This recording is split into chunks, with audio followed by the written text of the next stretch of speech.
Hey guys, welcome back to my channel. If you're new, my name is Haley. I'm a cashless budgeter, recent graduate, as well as a caregiver, working on healing her relationship with finances, as well as working towards financial freedom.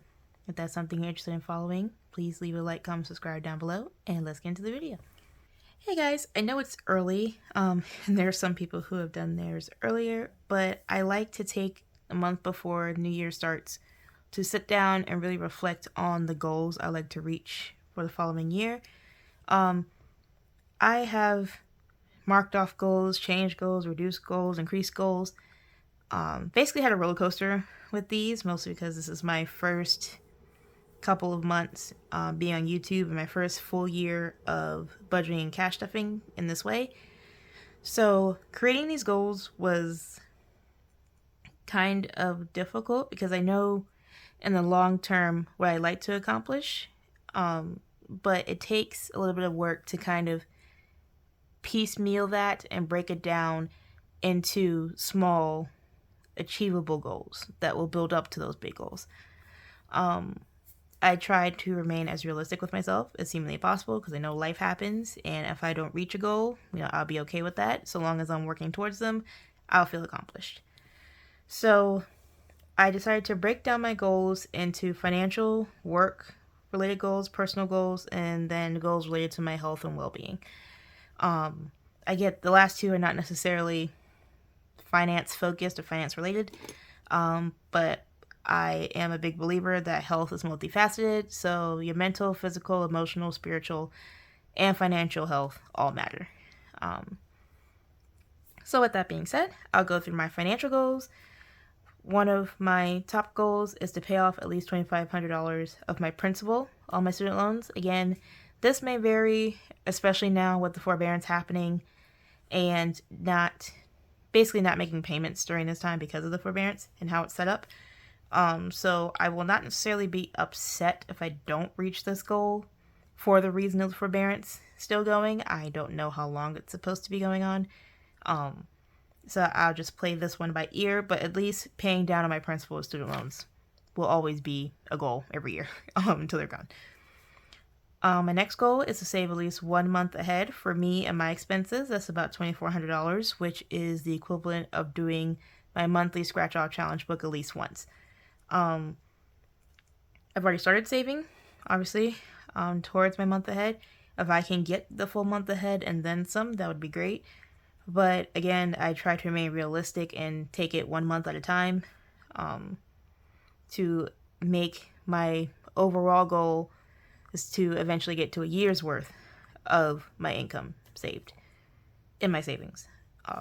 So in order to not feel overwhelmed, because that's closer to like $30,000, I think. I will double check my math, but closer to $30,000, and that's no easy task. So 2025, save at least 1 month ahead, and working on my second one would be great. Another financial goal is to complete my car deductible of $500. Again, this is something I've already been working on and started this year.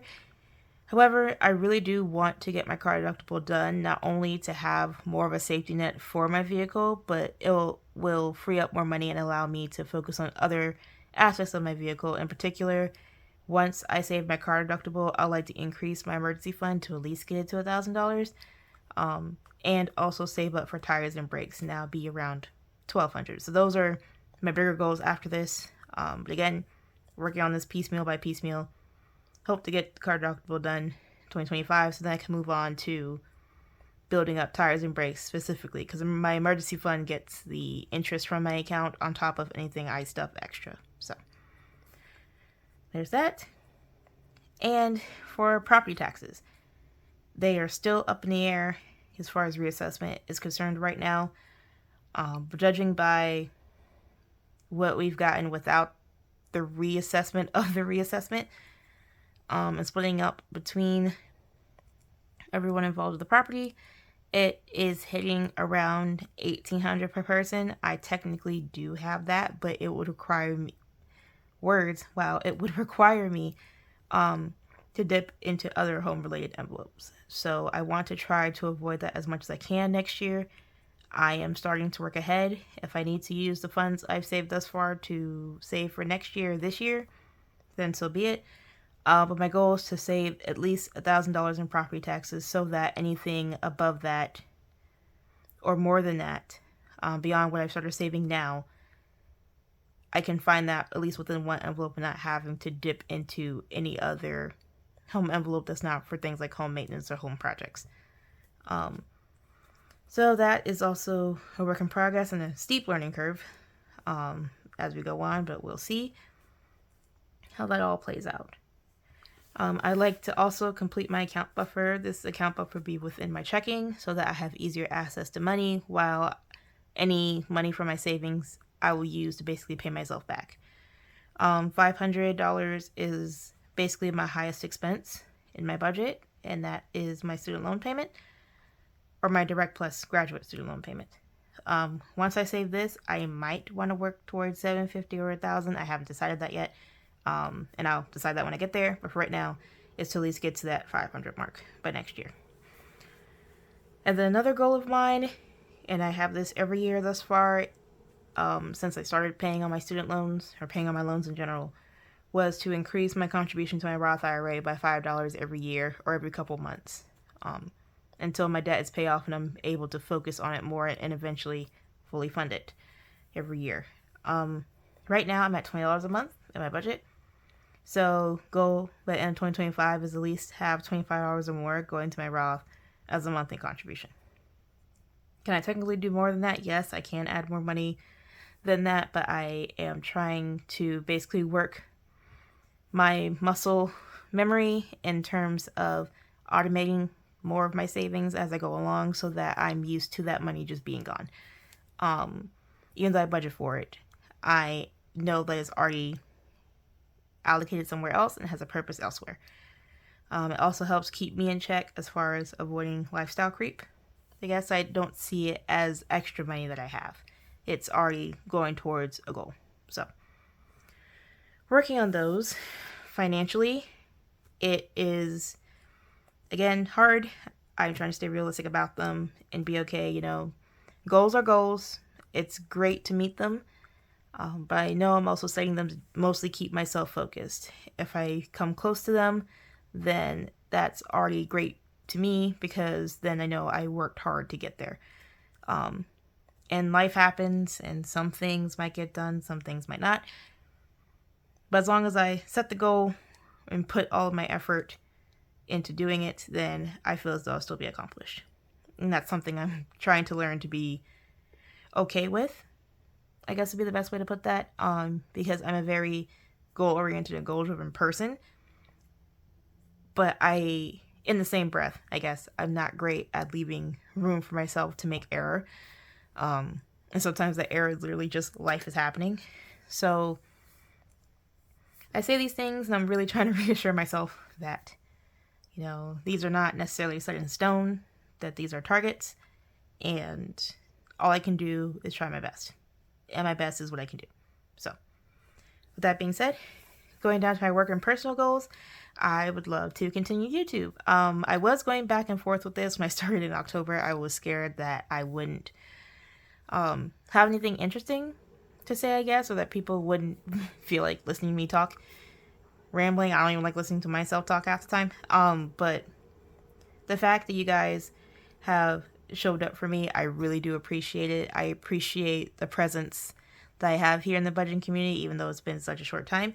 And I would still love to continue to contribute to the budgeting community as long as I can. So, be continuing to grow my YouTube channel. I hope to reach 500 subscribers, which I was not expecting to be this close to it by the time of this recording, actually. So, once I reach 500 subs, I want to have my first YouTube giveaway.